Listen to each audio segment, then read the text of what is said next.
मिळणार असाल तर पुढचे 5 वर्ष तुम्ही मतदारांसमोर कसे जाणार हा विचार आता त्यांनी करावा। सर कल्याण डोंबिवली महानगरपालिका क्षेत्रामध्ये जे नगरसेवक कुठेही सापडत नाही, त्यांचा पत्ता नाही, नॉट रिचेबल आहे, त्यांनी काही बॅनर लावलेले आहेत, कसं बघतात? नाही, नक्कीच ना, शेवटी मतदारांच्या मनामध्ये एवढी चीड आहे, कारण आपण पहा की सगळ्यात आधी हे जे तिकडचे सत्ताधारी आहेत त्यांनी सगळ्यात आधी आमचे नगरसेवक फोडले निवडणुकीच्या पूर्वी, त्यानंतर आमचे पदाधिकारी फोडले, त्यानंतर आमचे जे उमेदवार उभे राहिले त्यांना वेगवेगळे आमिष दाखवून त्यांना माघार घ्यायला लावली, निवडणुका या बिनविरोध करवल्या।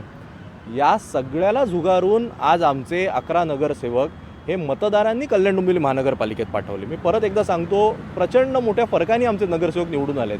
5,500-6,6 हजाराचा लीड आहे, म्हणजे मुंबई महानगरपालिकेत जेवढा लीड नाही आहे तेवढा आम्हाला कल्याण डोंबिवलीत मिळालेला आहे। आणि एवढा मोठा क्लिअर मॅन्डेट असतानासुद्धा जर 4 नगरसेवक हे मतदारांचे कुठेतरी अपमान करत असतील तर मतदार हे राग व्यक्त करणारच। मुळातच ज्या पद्धतीनं KDMCमध्ये मनसेनं वेगळी भूमिका घेतली, तशाच पद्धतीचं गणित कदाचित मुंबईमध्ये सुद्धा होऊ शकतं का, की वारंवार संवाद अपुरा पडतो अशी एक चर्चा जी आहे ती खरी आहे? मला असं वाटतं की शेवटी मी परत एकदा सांगतो, मनसे हा वेगळा पक्ष आहे, त्या पक्षाने काय करावं हे काय मी त्यांना सांगण्याची गरज नाही।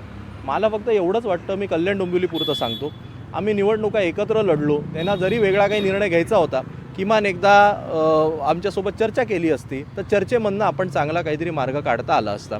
आज आमचे 11 आणि त्यांचे 5 असे 16 एवढे मोठे संख्येचे सदस्य हे शिवसेना उद्धव बाळासाहेब ठाकरे आणि मनसेचे कल्याण डोंबिवलीमध्ये निवडून आले होते, त्यामुळे एवढीच आमची अपेक्षा होती। सर हिंदी में बता दीजिए कि कल्याण डोंबिवली में क्या निर्देश दिया गया है, क्या होगा उसके बारे में? कल्याण डोंबिवली महानगरपालिका के जो चुनाव हुए उसमें शिवसेना उद्धव बाळासाहेब ठाकरे और मनसे ये हम साथ में लड़े और हमारे सामने शिंदे सेना और बीजेपी ये साथ में लड़ी। लोगों ने हमें बहुत अच्छा मैंडेट दिया। हमारे 11